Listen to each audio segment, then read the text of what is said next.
We are delighted to be joined by the Secretary of State for Business and Trade and the President of the Board of Trade, Right Honourable Kemi Badenoch. Secretary of State, over to you. Good morning, and thank you so much. It's lovely to be speaking to the Society of Motor Manufacturers. I hope that you can all hear me very well. I've got a sore throat, so I'm really glad that this is a virtual conference and I'm able to do this in my office with the mic very close to me. And I wanted to thank Mike for his remarks. He's actually said quite a lot of what I wanted to say. It feels like he's stolen my speech. And the reason why I felt it was important to be speaking to you this morning is because I think it's really important that you understand what the government is thinking about the auto sector and how we think about supporting you. It goes without saying that you are a crucial part of the government's plans for growth. You know what the statistics are, you know what they are. Just the automotive sector exported products worth over £34 billion. You're worth 10% of UK goods exports. So we want to support you. You are key to delivering so many of our objectives, whether it's growth, whether it's levelling up, making the UK one of the best places to start a business. All of this is intertwined with your sector. But as I said when I spoke to you at the last conference last summer, we recognise the challenges we face as an industry internationally and also on the road to electrification, trying to hit the net zero target. We are well aware of what you are dealing with. And what I did not want was for industry to feel that government wasn't listening and was just giving you platitudes and lots of positive statements without explaining what it is we're doing to help and support you. So the concerns around rules of origin, Mike gave a very good intro into what some of the issues are. We have heard your concerns. We know that the Trading Cooperation Agreement, which was fine when it was first written, doesn't work in the new world that we're living in, supply chain disruption post-COVID. And I want to assure you the government is doing everything it can to find a resolution that works for the industry. We're regularly raising this with EU counterparts, and it is just simply the nature of trade negotiations and trade policy. These things tend to take quite a while and then get delivered at the last minute. I'm personally very optimistic that we will find a solution. I think that if the EU does not agree to what we think is the best solution, then the UK government is going to have to step in and do something different and come up with plans that will continue to support the sector. I know you're also concerned about the rollout of EV charging infrastructure. You will know that we published the Electric Vehicle Infrastructure Strategy in March 2022. It set out a plan to deliver a robust charge point network. We have supported the installation of about, actually over 49,000, so about 50,000 publicly available charging devices, but we expect the majority of public charge points to be delivered by the private sector.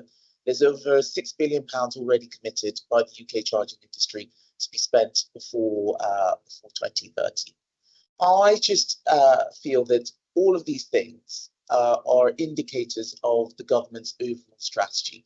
We write these papers, we know that you all contribute to the content that goes into it, but we are thinking about everything in the long run.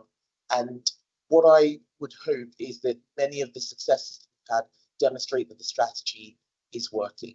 So, for instance, I was absolutely delighted to welcome that £4 billion from Tata to build a new gigafactory in Somerset. There was £380 million investment from Ford to make Hillwood their first EV component site in Europe. Stellantis announcing an all-electric plant at Ellesmere Port. It's the first type of plant like that they've ever done globally. And last month, BMW announced a £600 million investment to bring production of 2 new all-electric mini models to the UK. These investment decisions are a huge vote of confidence in our automotive sector. The UK's automotive sector is world leading, and it demonstrates that the government has that right plan for industry and is leading the way, not just in the production of cars, but in developing those zero emission and green technologies that will help us hit net zero. And as we speak on net zero, I know that some of you were taken by surprise last month when the Prime Minister announced that the phase-out date for the sale of new petrol and diesel cars and vans will be moved to 2035. I hope that you all understand why we did that. The government will continue to drive forward work to cut carbon emissions, but we have to do it in a way that is fair and proportionate and affordable for the British public. If the public can't afford your cars, they won't buy them. So we will continue to support the industry to ensure we keep the UK as the best place in the world to design and manufacture the next generation of electric vehicles. But actually, some of those changes which were made were as a response to feedback which we had received from the auto industry. So I want you to know that we are listening and we do take into account many of the things which you tell us as we form our policy. And this was a point which I made when I spoke to you last time. I have to say that I was very surprised after I spoke to hear a really political speech from the Labour Shadow Minister who spoke. It was disappointing because I felt that it didn't take into account the realities of what we have to deal with. Other parties, Labour in particular, will tell you that it's just because it's a Conservative government that there are problems. You know that this is not true. Whether I'm speaking to my counterparts in India or Japan or even France and the US, you know that auto is going through an evolution. There were strikes, for example, in the US recently in the auto sector. We are thinking very carefully about what we do to make sure that we have a sustainable plan. And whenever we hear people put out their plans, remember Labour promised £28 billion a year for a green prosperity plan, and then the IFS came out and explained that it was unaffordable and inflationary. It's very easy to come out with all sorts of funny numbers, but the work we do is actually really difficult. It's really complex, and you need to look at who is serious when it comes to delivery. It's not about warm words and big pledges. It's about the sort of successes which I have talked about, the reality of what it is that we are seeing on the ground. So as I said, I recognise the challenges you face as an industry, and I'm doing everything I can, certainly as a business secretary, to support you. But I am also the trade secretary.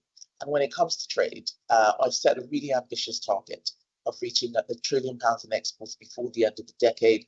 And I really want the automotive industry for the sector to be a major contributor in achieving this. So we've secured trade deals with 73 countries, including the EU. That TCA is a free trade agreement. It accounts for £1.1 trillion of UK bilateral trade, certainly did in 2022. But one of the things I'm most excited about was the treaty I signed in July this year to accede to CPTPP. That kickstarts our membership of a modern and ambitious trade bloc, spans 12 economies across Asia, the Pacific, and now with us, Europe as well. This trade bloc is going to account for 15% of global GDP. And joining CPTPP means over 99% of current UK goods exports will be eligible for zero tariffs to these fast-growing Asia-Pacific countries. So, Mike, I heard you when you were talking about making sure that these trade deals have good rules of origin regulations put into them. For example, UK car manufacturers will benefit from the staged removal of tariffs of 30% on UK exports of cars to Malaysia within 7 years. We are thinking about rules of origin as we work with our CPTPP partners.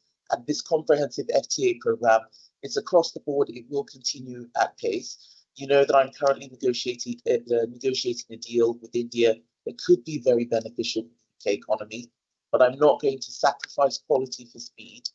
We'll only agree a deal that's going to be right for British businesses and British consumers, as well as those of India. So in the coming months, I hope to have more good news for you. I'm hoping to announce an advanced manufacturing plan that will ensure the UK automotive industry remains competitive.